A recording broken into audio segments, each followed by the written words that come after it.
Let's go over a few of your setting options in Canvas, including the brand new option to have one or more announcements display on your homepage. If you choose this option, they will look like this by default, and then students can click on the arrow to get a preview of the announcement and click here to view the whole thing. Notice it takes them to the announcements area. You can have 1, 2, 3, it's up to you how many announcements you would like to display here, but keep in mind that they are only visible at the top of the page. You can't move them. And so if you have too many, it's really going to cut into your homepage real estate. So let me show you where you can set that up. Go to Settings, and you will be by default on the Course Details tab. Most of this you don't need to pay any attention to, although you might want to put a picture in your class. This shows behind the color box for your class. So that's a fun thing to do. I would just use the Flickr integration, by the way, to choose your image. You can browse for one on your computer, but it has to be just the right size or it won't fit in the box. If you do a Flickr search for something related to your discipline, you'll find lots that you can choose from. Okay, so going back to the settings area, let's go past all of the term details here and scroll all the way down to more options. This is where you can select the box to show recent announcements on the course homepage. After you click the box, you'll be able to choose how many announcements you would like to display, and it will always be the most recent 1, 2, 3, whatever number you choose here. Some other options, you can choose to let students attach files to discussions. You'll notice I don't have this one selected. If you let students create discussion topics, that means they can create their own discussion forums without you even realizing it until you see it. The third one lets students edit or delete their own discussion posts as long as the discussion is active. After that, nobody can change anything.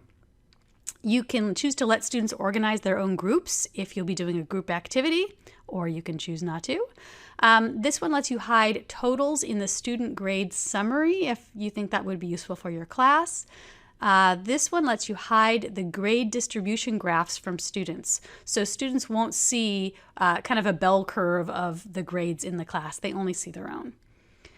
This one is really important. This disables comments on announcements. If you do not check this box, then students can have conversations about announcements, which sounds great on the surface, but with the connection into our email accounts, a student could get an announcement from you, reply to it thinking that he or she is replying to your email, and actually that person is posting a comment that the whole class can see underneath the announcement. So that's what happens if this is enabled. So it's a great feature if you've educated your students about that, but in the beginning I would definitely disable it. So to make those changes stick, you need to click on Update Course Details.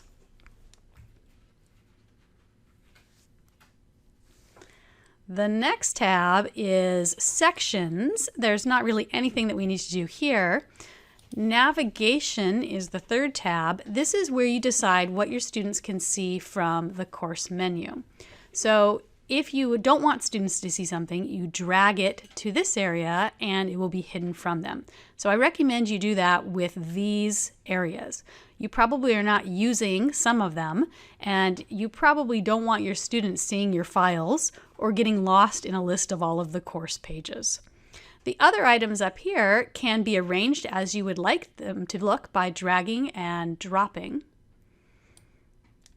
And if you would like to change your mind later, it's not too late. You can always drag things down here.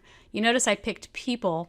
That one will show, let's just pop over there and look, a list of all the students who are in your class. And so you can decide if you would like students to be able to see who else is in their class with a picture next to it or not. And if you want to learn more about any of these, you can do it in the Canvas guides. They have special sections for all of these. The one you won't see on yours is Virtual Office. That is a custom link that I created with the Redirect app. And if you're interested in exploring that, you would find it in the Apps tab. Type in Redirect and you'll find it. And the last tab here is feature options. These are things that you could turn on for your course if you wanted to. There's nothing here that's a priority, but if you want to explore it, you're welcome to. Most of the action is going to take place on the Course Details tab and the Navigation tab.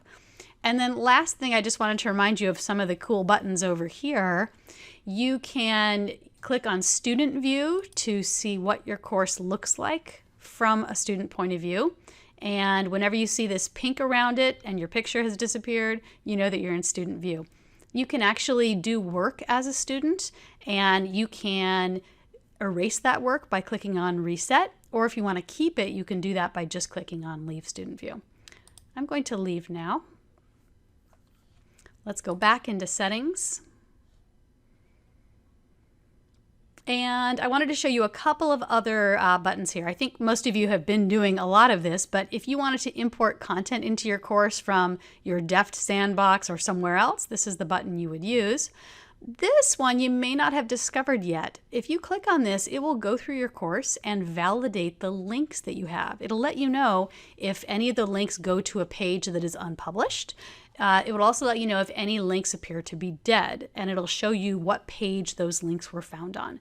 So you might want to check that out just to make sure that everything that you have in your course is going to be clickable by your students. And I think that is just about it for settings. Okay, happy exploring!